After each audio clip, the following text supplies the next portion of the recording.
সকল মুসলিম ভাইরা ধন্যবাদ চিত্তে কৃতজ্ঞতা স্বরূপ যে আজকে 17 বছর পরে আমরা আমাদের মনের কথা দল মত নির্বিশেষে আপনাদের সামনে উপস্থিত করতে পেরেছি।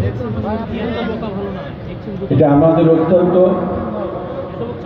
17 বছরের আন্দোলন, ছাত্র জনতা বিপ্লব এর মধ্য দিয়ে ফ্যাসিবাদের পতনের মধ্য দিয়ে আজকে আমরা আমাদের কথা বলতে পেরে আমরা আজকে উদ্যোগী।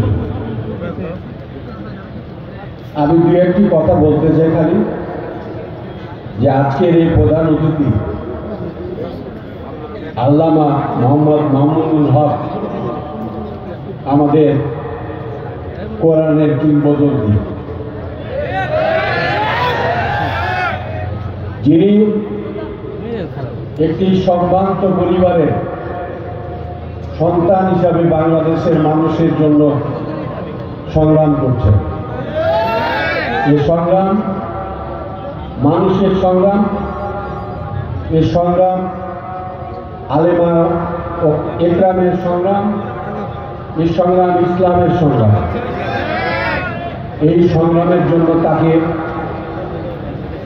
অনেক কাঠখড় পড়িয়ে সম্মানহানি দিয়ে তার অনুসারীদেরকে, বাংলাদেশের মানুষকে ভালোবেসে তিনি তার জীবনকে উৎসর্গ করেছেন।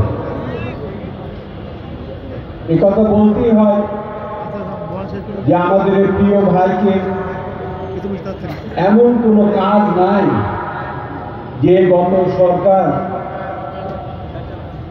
আমরা দেখি না যে তাকে অপমান অপদস্থ, তাকে অন্যায়ভাবে জেলখানায় আটকিয়ে রেখে কিভাবে নির্যাতন করা হয়েছে। তার পরিবারের উপর সন্ত্রাস, এমন কায়দায় সন্ত্রাসী কায়দায় নির্যাতন করা হয়েছে। এখান থেকে আমরা পরিত্রাণ পাওয়ার জন্য আজকে এই আন্দোলন। তাই আমরা চাই বাংলাদেশে একটা অবাধ গণতন্ত্রের পরিবেশ সৃষ্টি হোক।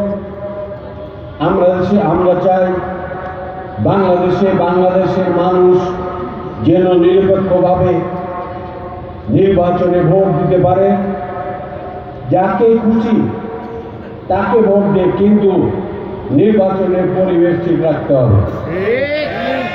এই জন্য বর্তমান সরকার, অন্তর্বর্তী সরকারকে আমরা সহযোগিতা করছি।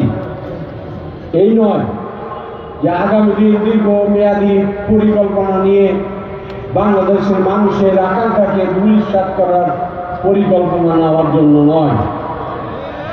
আমরা পরিকল্পনা করছি যে আগামী দিন যে নির্বাচন হবে, সেই নির্বাচনে মানুষ যেন ভোট দিতে পারে, সেই নির্বাচনে মানুষ যেন মানবাধিকার সৃষ্টি করতে পারে, সেই নির্বাচনে যেন গায়েবী মামলার পরিবেশ সৃষ্টি না হয়। আমরা আজকে দেখতে পাচ্ছি ডেভিল হান্ট নামে যে আজকে অভিযান সৃষ্টি করা হয়েছে। এই অভিযানে আমরা চাই যারা 18 সালের নির্বাচন চুরি করেছে তাদের বিরুদ্ধে এই অভিযান হওয়া উচিত। আমরা চাই 14 সালের নির্বাচন যারা চুরি করেছে তাদের বিরুদ্ধে নির্বাচনের এই অভিযানের প্রথম খড়গ আসা উচিত। এই নির্বাচন কমিশন যারা এই নির্বাচনকে সহযোগিতা করেছে, ডিসি টিওনো থেকে আরম্ভ করে, তাদেরকে এই আইনের আওতায় আনতে হবে। যারা ব্যাংকের টাকা লুট করেছে তাদেরকে আওতায় আনতে হবে। যারা গণতন্ত্রের অপব্যাখ্যা দিয়েছে তাদেরকে আজকে আইনের আওতায় আনতে হবে। যাদেরকে আজকে এই ওলেমা একরামদেরকে যেভাবে অত্যাচার নির্যাতনের মধ্যে ফেলা হয়েছে তাদেরকে আজকে এই আইনের আওতায় আনতে হবে। জঙ্গিবাদ কায়েম করার জন্য যাদের ফর্মুলায় আজকে জঙ্গিবাদ সৃষ্টি করা হয়েছে তাদেরকে এই আইন আনতে হবে।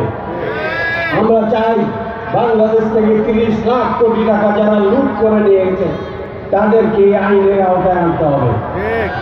আমরা চাই যারা শিক্ষা ব্যবস্থা কওমি মাদ্রাসা সহ জগ অপশক্তি আজকে ধ্বংস করার লিপ্তে ছিল তাদেরকে আইনের আওতায় আনতে হবে। তাই সংগ্রামী ভাইরা আমরা বলতে চাই, আমরা ঐক্যবদ্ধ হতে চাই।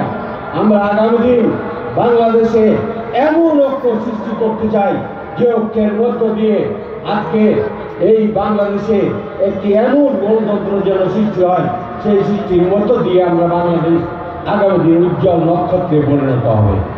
সেখানে ওলামা একরামরা সম্মান পাবে, সেখানে সাধারণ মানুষ সম্মান পাবে, সেখানে শিক্ষক বিন্দু সম্মান পাবে, সেখানে সাধারণ মানুষের জনগণের অধিকারকে প্রতিষ্ঠিত হবে। এই আকাঙ্ক্ষা রেখে আমি আপনাদের সুস্বাস্থ্য কামনা করে আগামী দিন আন্দোলন সংগ্রামে আমরা যে ঐক্যবদ্ধভাবে এই আন্দোলন যেন প্রক্রিয়াকে সক্রিয় করতে পারি। যারা শহীদ হয়েছেন তাদের আত্মার মাগফিরাত কামনা করে, যারা আহত আছেন তাদের প্রতি আমাদের সহানুভূতি জ্ঞাপন করে আমি আমার কথা শেষ করছি। খোদা হাফেজ। বাংলাদেশ জিন্দাবাদ।